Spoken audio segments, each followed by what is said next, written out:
Director of Advancement and Culture. I am the Director of Advancement and Culture here at the Food Group. We so appreciate your time this morning and are truly grateful for all of your care, support, and partnership to fight hunger and nourish our community together. This topic that we're going to be talking about this morning of the rising food costs is so relevant right now and impacting our community with the need remaining so high.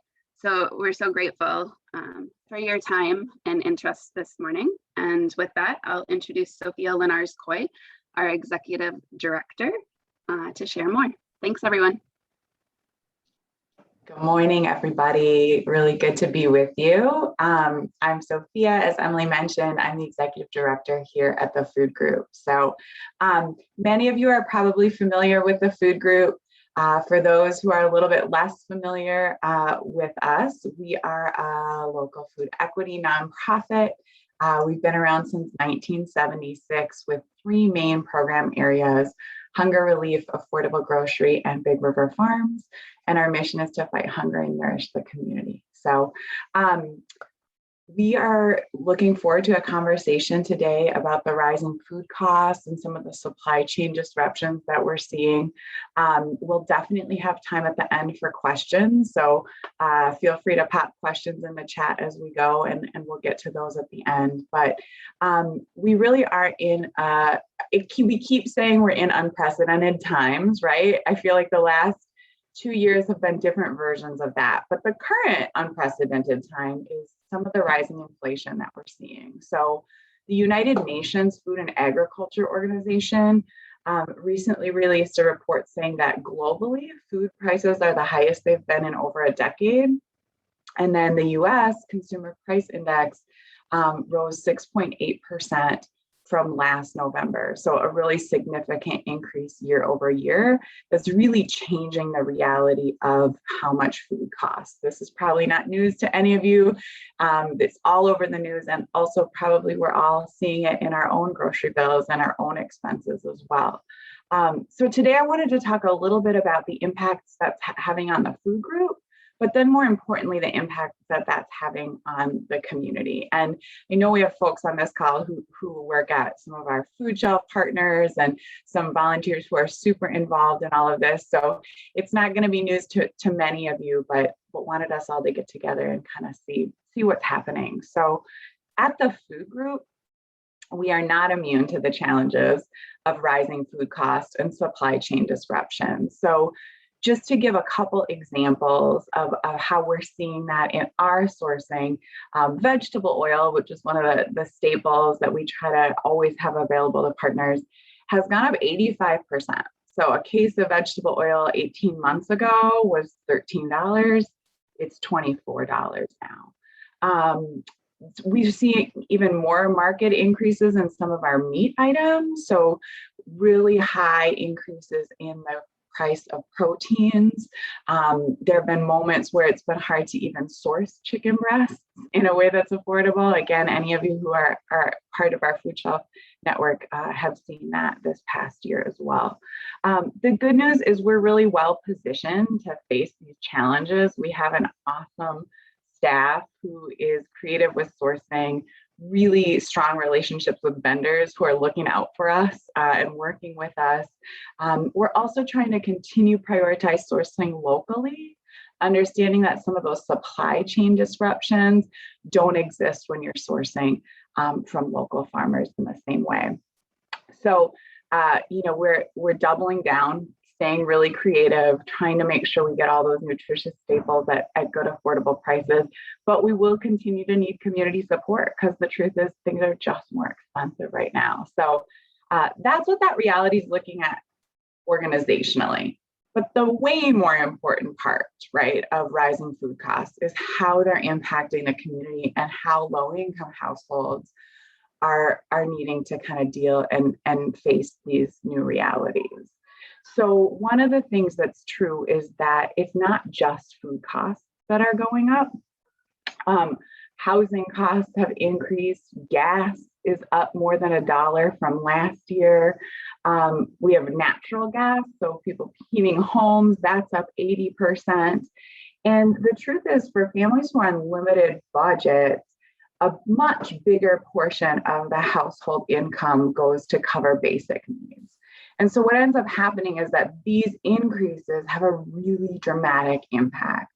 And one thing that we talk a lot about at the food group is that food is the most flexible part of a budget, right? You've got your fixed costs for transportation and medical costs and childcare and housing. Food is the part that people can flex. And so as people cut back on food, what often happens is things become too expensive.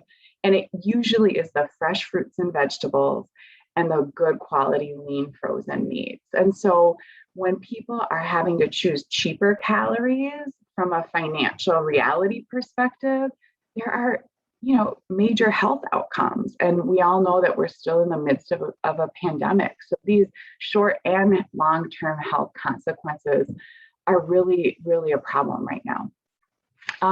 The other thing that is really true is that rising food costs and all of these realities don't even hit all low-income households equally.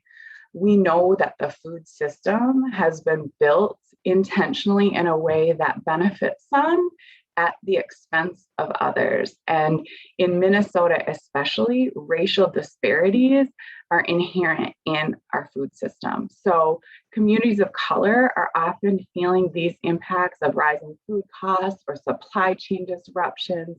They're feeling them first, and they can often be feeling them the most dramatically. So all of this means that the food equity programs that we are partnering with so many of you on are really, truly more important than ever. So I'm really excited this morning to get to introduce David Peeples, who's our new director of programs at the food group. He's wrapping up month 2, so he's still new to us, but we're thrilled to have him. And he's going to talk a little bit more about how our programs are really adapting and rising to this challenge of rising food costs. So I'll turn it over to David. Hey, thank you, Sophia. Hi, my name is David Peoples. I am the Director of Programs here at the Food Group. I've got about 15 years of nonprofit leadership in the areas of entry-level workforce, employment coaching, also in community-driven collaboratives throughout the metro area, mental health support. But throughout all of those leadership experiences, the core of my leadership is really dealing with improving well-being. And that's what drove me here to the food group. I see food equity as being essential to well-being. Now, Sophia's kind of set up our conversation with one, how rising food costs are, number one, affecting our local families and how it's impacting our work here at the food group. I want to focus on also our core focus areas that are really helping to deal with and respond to the rising food costs and to inflation. The first area I want to talk about is supporting our network of food shelf partners, and this is very important for us. We continue to see that the need for free emergency food remains high, especially when we know those dollars really aren't stretching that far. The second area of focus that we're really trying to focus on here at the food group is how our local food for every table efforts are helping people. This includes sourcing from local farmers and producers. It includes gleaning, food rescue from local orchards, farms, and also farmer markets. Now, what's really important here is that, when we think about supply chain issues, we know that when we buy locally, the product will arrive. And we're building local power, and we're also supporting local businesses also. The third focus area that we're looking at also is how, with our affordable grocery programs. Now, those are 2 programs that are very important for us. First, that's our Twin Cities Mobile Market. And second is our Fair for All program. Now, each program makes sure that communities have food that are 1, nutritious, 2, affordable, and 3, accessible. We believe that these 3 essential needs for our families are really helping them because our families are on very limited budgets. Now, finally, what I want to do, I want to share my favorite part in being a director, being a a servant in this work. And that's, really seeing the outcomes and hearing the impact that our work, particularly our 3 focus areas, how they're affecting our communities. What I want to do first, I want to talk about, the example with the Fair for All program. And what we learned in that program is that one of our social workers talked about how how they've seen how one of the families that returned home from their market with fruit, and how yesterday the kids were happily snacking on fresh grapes from the bus. That's a one-on-one encounter with our family, saying how our impact is really helping people to make better choices, help people to have more essential, good, nutritious foods, and also to help them save and stretch that dollar. The second example I want to talk about is with our other partners called the Calvary Lutheran Church. And here's an example from what they noted here. With the rising cost of food, less money to go around, and increasing need, we face challenges ensuring that there's enough food to put on shelves so our shoppers have plenty to put on their tables. These are some very important outlooks that we're hearing, that our customers are sharing with us, that our partners are sharing with us. And we want to make sure that we are continually able to be that partner, to be that resource for them. So thank you very much. I want to turn it back over to Sophia now. Thanks, David. So yeah, I think, the impacts that you heard are real, and they're not at all possible without all of you. So whether you volunteered with us, you're one of our community partners also doing food work, you're a donor, we can't do any of this without the deep community partnerships and collaborations. And we have had another tremendously significant year with the need in the community remaining really high. So with all of your help, we were able to distribute 2 million meals more than we did in 2019. So continuing to just see a scale of need unlike what we've seen before.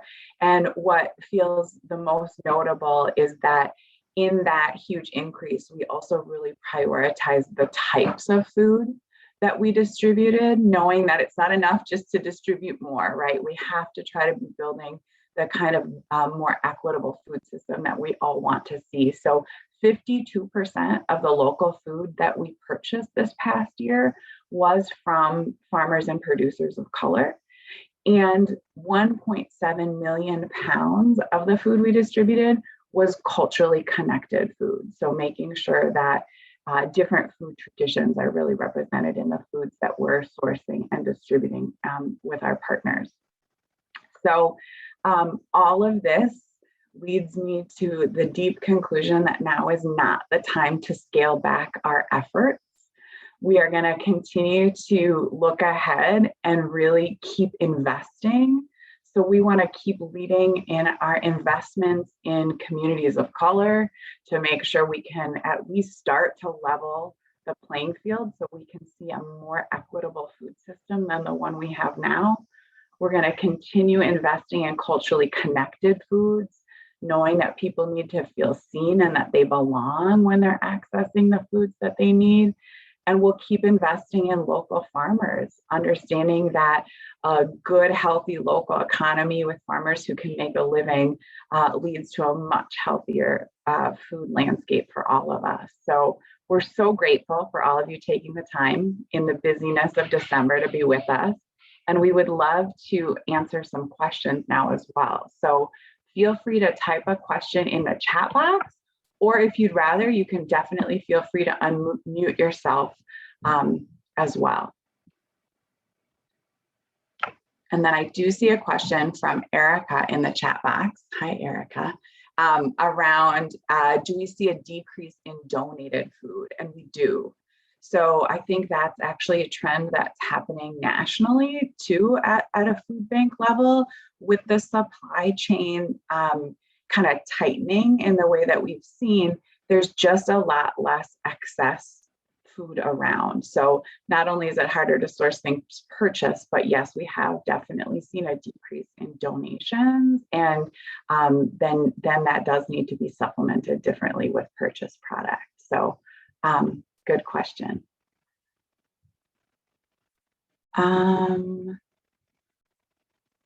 Let's see, Rosie, I see your question on food share. I'm not exactly sure if you're talking Fair for All there. Feel free to unmute if you want to clarify, or maybe just type a little bit more and I can try to. I think it's, Fair for All. It's just called food share here in the community. So that's why I was referring to it that way. But, Food for All or Share for All, something like that is the program that I was familiar with, some time ago. But I haven't seen their trucks in our community, in the Moorhead community, like I used to. So I'm just wondering if they still are coming, and if so, what is the schedule? Oh, God, yeah, that's not one of our programs, but if you shoot us your email, I can definitely have someone connect with you and get more of a sense of what some of the resources are in the area. Okay, will do. Okay, awesome. And then Tim, good morning, Tim. I see a question around the spikes in food costs. Do we think they're temporary, or are they going to stay at that price? I mean, I think that is a really good question. We hope they are temporary. I do think a lot of the things that I'm reading are saying that these continued increases will certainly start to level off. I think, though, the big question is, will prices go back kind of to normal, or will they stay at these heightened levels? And I would guess that they're not going to go back to $13 anytime soon, right? I think what we're hoping for, though, is that those year-over-year increases start to slow down. So hopefully that answers that question. Other questions anyone has?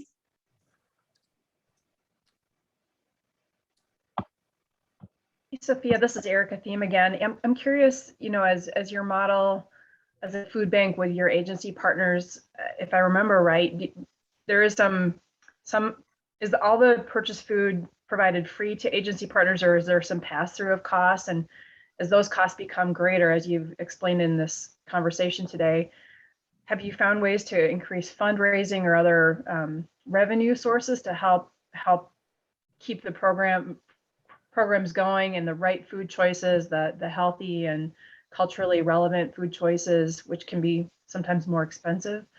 How are you looking at the funding as costs go up and challenges there? Yeah, so I think that's a really great question. And certainly we have, we source food and we offer some of it, as Erica mentioned, for free to our partners, and others we do kind of ask partners to pay the cost of the food too. And so certainly as costs rise, figuring out how to have all that food stay accessible and all the food get to folks who need it most is a fundraising challenge. At the food group, we've really chosen to continue really targeting our investments, as I mentioned, with the culturally specific foods and the local foods, feeling that those things are really critical, and also culturally universal foods, so some really basic healthy staples. And we just are confident that community members are going to continue to step up and understand that this is really an important investment. So it is more expensive, right? And some of the foods that we hear are most requested from community members are more expensive, but that's sort of why we all exist, to kind of fill those gaps and meet the needs. So we're really continuing to build new partnerships, and continuing to rely on the generosity of so many partners to kind of keep meeting the need. So, and then there's a question around, is there an effort to adjust the food budget for 2022 to reflect these increases? And so I think that is,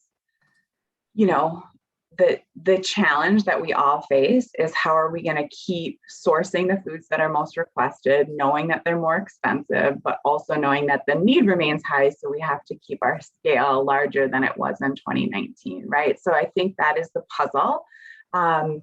But the good news is that, you know, we can get creative, right? We can find new vendors, we can buy more things in bulk, we can switch up our brands, right? There's all those things that we can kind of do to try to get the best price for those nutritious staples. So we still remain confident that we're in a solid position to keep filling the need, but certainly it's something that we all need to pay attention to, and that we really need to be there for our local food shelf partners too, because often those organizational budgets, you know, they might be a flat food budget each month, and that just isn't going as far right now as it used to.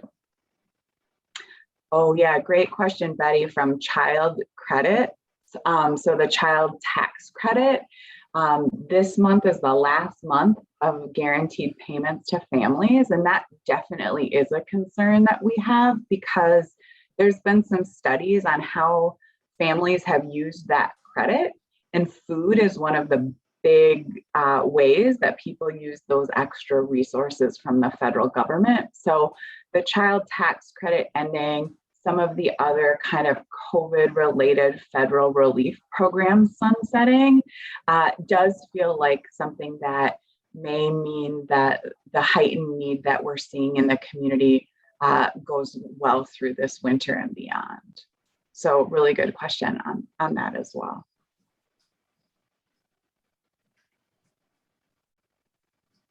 We may have time for one last question if anyone's got a burning one. Otherwise, I'll turn it over to Emily.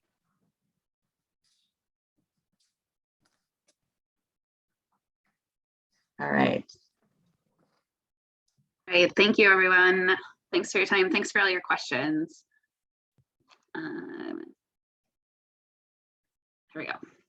So in closing, we just want to thank you again for your time and your interest in joining us. We have so many different types of partners on with us today, and we appreciate all of you, donors, volunteers, supporters, many community partners as well.